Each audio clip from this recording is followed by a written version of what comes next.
What's up, graphic designers? And what's up, Lindina? Happy Wednesday. Just wanted to draw your attention to this poster that I made yesterday for a variety of reasons. One are elements of contrast that I think are really important and really fun. Among them is this color inversion technique that we have in the upper right hand corner.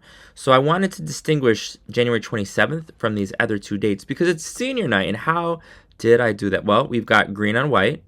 And then we got white on green, and I just used a little bit of geometry. I created that rectangle, and then I also added that script font rather, to indicate senior night. Also, just wanted to highlight the reason that I selected pink for the upper left hand and lower right hand corners. You're going to notice a couple things. One, that this image of ninth grader Leah, which is pretty cool, it's desaturated, except in the lower right hand corner we got the gradient from solid to transparent. And the reason I selected pink is because it's more or less the opposite of this color itself. So if I select Lindina and I press Command I, this is the colors inverted, and actually that's where I selected that pink rather.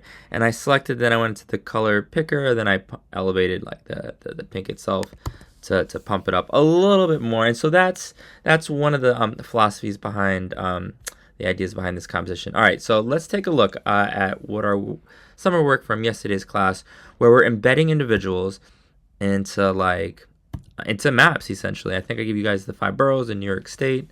Let's take a look at this. So one of the things I noticed is that we've got MSG, we've got the torch from the Statue of Liberty. We've got, I just noticed for the very first time, we've got the subway map over here. There's a lot going on. There's like dozens and dozens of details involved in this one.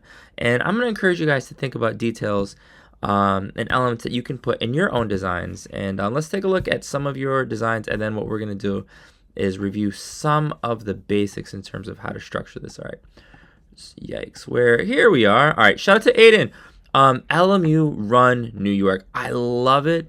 And he was able to include a few of the boys basketball players from last year. This is great. However, one of the things that Aiden's going to want to do is brush white on the layer mask to reveal Jason, Lindina, and I think this kid is Jesse from the other school. I really like this. I believe this is Lindina, put your name, the file name, but this is a really great start. I'm looking for lots of details. Maya is a great kid. So she started working on the map PNG. We're going to talk about how to address this. Farzana, I love this. Farzana, this looks super cool. One of the things I really appreciate that she did, and everybody else, please, needs to take some inspiration from, let's go to dafont.com and you can download some fonts. Well done. This looks really, really cool. I'm impressed. You guys, put your name in the file name because I don't know who this is, but I think this is intriguing. The solar panels on the roof of this building. I just got solar panels a few months ago. I would definitely recommend you guys to consider pursuing solar panels should you ever get a private home. All right, so well done, Ernest. I really like that he has like textures inside the map, which I see and I appreciate. I don't like that this, I think she's a freshman from museum. Her head is like off the page itself. So you can think about how can we like strategically situate people so that they make a little bit more sense within this map. You guys see, so this is like the Rockaways right here. I know Maya and I know Dylan know the name for this geographic area. Does anybody else? Shout it out. Yes, it is the Jamaica Bay. Well done. You guys should check that out when you get a chance. Brooke said to me, Droz, she said, Droz, I'm done. She says, I don't need to do anything more. Is there anything else that I need to do? One thing. We don't want to ever have anybody's face concealed. So what you can do is brush white in the layer mask for number 41 as well as with Shu Ying.